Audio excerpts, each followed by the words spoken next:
Hello everyone, we are continuing the topic of diodes and looking at the waveform shaping circuits using the diodes, and today we're going to look at the clamp circuits. So clamp circuits are similar in configuration to the ideal peak detector circuits. They both consist of input signal, a capacitor, and a diode. The difference is that in clamp circuit, the output of the circuit is taken from two terminals of the diode, compared to an ideal peak detector in which the output is taken from two terminals of the capacitor.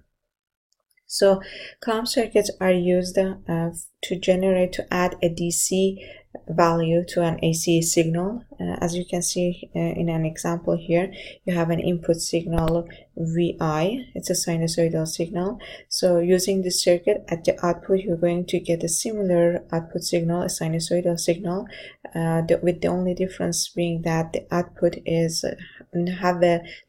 has a DC value compared to the AC input signal. So the DC value of the input signal is 0, but the DC value of output signal is a non-zero value. But in terms of the AC part, both of them are similar. So it just adds a DC value to the input AC signal. So we're going to next look at this circuit and calculate how much DC shift we're going to add to the input signal using this circuit configuration. The clamp circuits have several applications. One of them is when you want to connect an AC signal which has a non-zero DC value to second stage, second network, but you want to use an AC coupling to transfer the signal to the second stage. Now during the AC coupling or capacitive coupling, the DC value of this input signal is going to be removed. Now you can use a clamp circuit to restore the DC part of the incoming signal. So let's look at this clamp circuit with another example, which is a triangular waveform. The output of the circuit is equal to voltage across the diode. We already analyzed this circuit in the peak detector circuit with the diode. So the output in that circuit, in the peak detector circuit, we calculate voltage across the capacitor, VC. Now we're going to say that VD is equal to VI minus voltage across the capacitor. So in this graph here, the black curve is VC, the green curve. In this graph, the black curve is VI, the green curve is voltage across the capacitor or VC, and the blue one is the output or Vout. So when VI is equal to 0, the diode is going to be off and Vout is going to be equal to VI. Voltage across the capacitor is 0, so Vout is equal to VI. But then when VI reaches 0.7 volts, the diode is going to turn on. Here I have 0.7 volts here from VI. At that point, the diode is going to turn on and Vout is going to be a constant value equal to VD naught. From there, the capacitor is also charging and the voltage across the capacitor is going to increase until it reaches the peak value of VI. It reaches the peak value of VI minus VD naught. From that point beyond, it's going to stay as equal to a constant value of V plus minus VD naught, and the diode is going to be off. When the diode is off, Vout is equal. The voltage across the capacitor is a constant value that doesn't change with time. Now VI changes with time. So diode is off.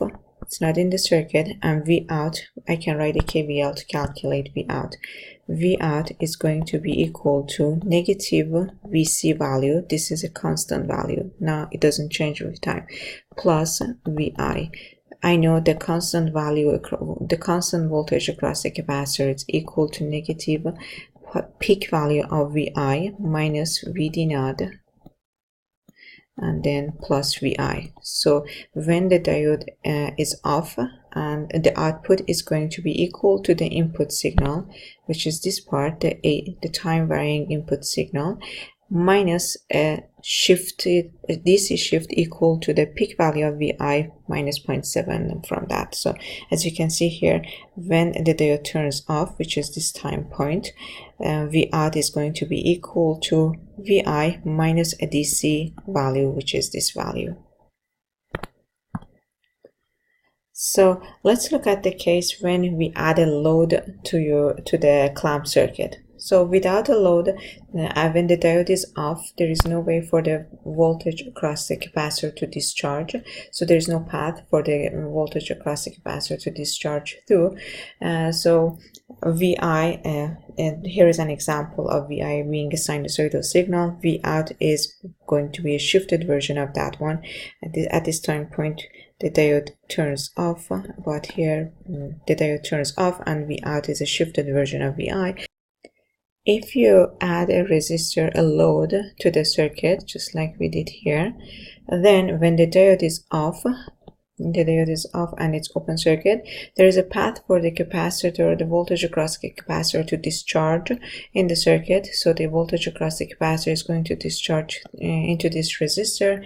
And now if the time constant of the circuit, RL multiplied by C, is comparable to the period of the input signal or is less than that, then the voltage across the capacitor is going to discharge substantially, and the output waveform is going to be a distorted waveform, and it's not going to be similar to the input signal in terms of its AC part.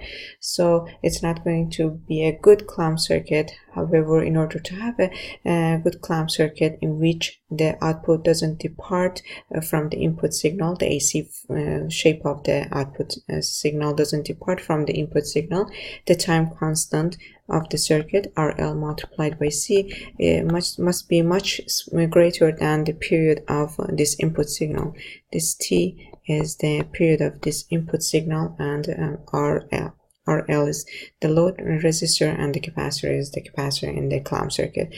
In this example, in the graph that I provided, RL multiplied by C, or the time constant of the circuit that I simulated, is smaller than the period of the input signal. And as you can see here, the output waveform is different from the shape of the output waveform is different from the input signal, and the output is fully distorted.